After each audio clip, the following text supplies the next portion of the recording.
Alors, maintenant qu'on a de plus en plus de connaissances, qu'on commence à manipuler un petit peu le HTML avec le PHP et de pouvoir interagir suivant ce que l'utilisateur a rempli dans le formulaire, je vous propose de créer cette fois 2 pages avec un autre formulaire. Donc je vais retirer tout le programme.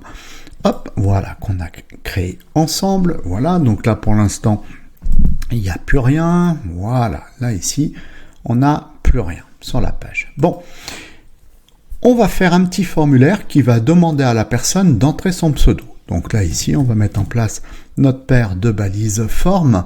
Au niveau de l'action, on va envoyer l'utilisateur sur un fichier qu'on va appeler traitement.php.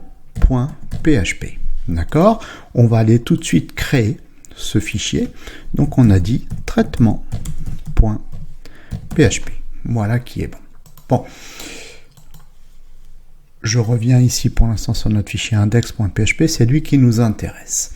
Et on va rajouter une méthode, et la méthode sera la méthode post. Donc on se rappelle du coup, si on a une méthode post sur notre formulaire, ça veut dire quoi? C'est-à-dire que les données variables qu'on va récupérer, donc qui seront issues des différents champs de formulaire, seront des superglobales de type $_post. Bon. Donc on a dit quoi? On voudrait demander le pseudo à l'utilisateur. Tiens, on va faire un label, pourquoi pas, label fort. Bon, ici on va écrire pseudo, c'est histoire de faire un petit peu de HTML, voilà. Et ici je vais écrire d'ailleurs même votre pseudo. Et puis ici, on va mettre un input de type texte. Au niveau de son name, on va l'appeler pseudo. Ok. J'ai pas besoin de l'attribut ID. Ok. Donc là, déjà, ça donne quoi, ça? Hop, j'actualise votre pseudo. Et donc, on a un champ qui demande à l'utilisateur d'entrer son pseudo. Et ensuite, nous allons mettre en place un input de type submit, donc un bouton de validation, et je vais dire valider. Voilà. CTRL S. Et voilà à quoi ça ressemble. Ok. Bon. Alors, contrairement à ce qu'on a fait précédemment, cette fois, on a écrit ici où on va envoyer l'utilisateur. Tout à l'heure, j'avais rien mis, donc tout se jouait sur la même page.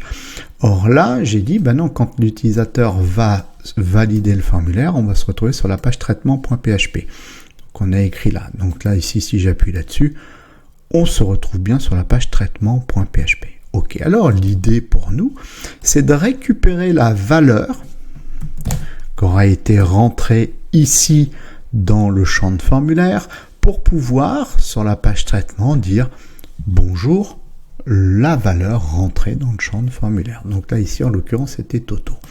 Alors, comment on va faire ça? Bien, on va aller se rendre sur notre fichier traitement.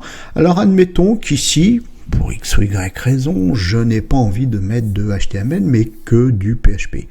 Pourquoi pas? C'est juste histoire de montrer un peu comment ça marche. Donc, si je veux écrire du PHP, on va ouvrir le PHP, d'accord? Mais là, il est recommandé par PHP de ne pas fermer le PHP, c'est-à-dire de ne pas faire ceci. Ça ne créerait pas d'erreur, mais ce n'est pas recommandé. Pourquoi? Parce que ici, c'est une page PHP. Donc, une page PHP, on lui dit au départ à l'interpréteur, c'est du PHP qui suit.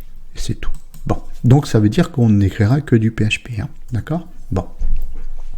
Donc là, ce que je veux, c'est lui dire bonjour. Donc, si je veux lui dire bonjour, je vais faire écho.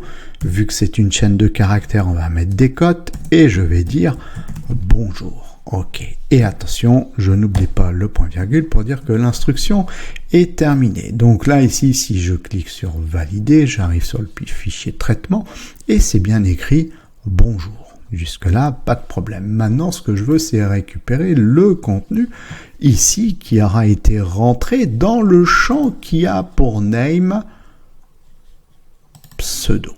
Ok. Comment on va faire ici? Donc là, je veux récupérer le nom. Donc, je vais faire un écho. $_post. Et ici, dans notre tableau, je vais écrire quoi? Pseudo. La valeur pseudo. Ok. CTRL S. on va recommencer.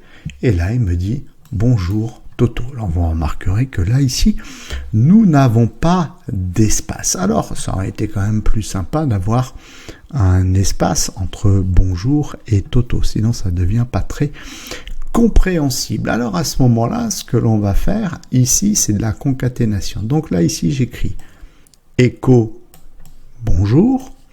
Je vais mettre ici un espace. Alors là, ça peut marcher. Si je fais ça, que j'actualise, je me retrouve avec un espace. D'accord ? Par contre, ça, je vais m'émanciper de réécrire le mot écho. Je préfère être le plus simple possible. Donc à ce moment-là, je vais l'écrire qu'une seule fois. Écho, bonjour, chaîne de caractères, qu'il va falloir que je chaîne avec une variable. Donc je vais récupérer ici ma variable, je vais tout retirer là, de manière à pouvoir chaîner les deux, c'est-à-dire pouvoir écrire l'un à côté de l'autre les deux. Vous voyez que là il n'est pas content, parce que ici il manque un caractère. Le caractère pour pouvoir chaîner des informations, c'est le point. Et là ici, voilà, sur une seule ligne, il me dit bonjour espace, la valeur donnée dans le champ pseudo. Donc là, si j'actualise, j'ai bien bonjour Toto. D'accord? Donc si je reviens ici, je vais actualiser. Au lieu de Toto, je vais mettre Momo. Je vais même l'écrire en majuscule. Je vais cliquer sur valider. Je récupère bien bonjour Momo.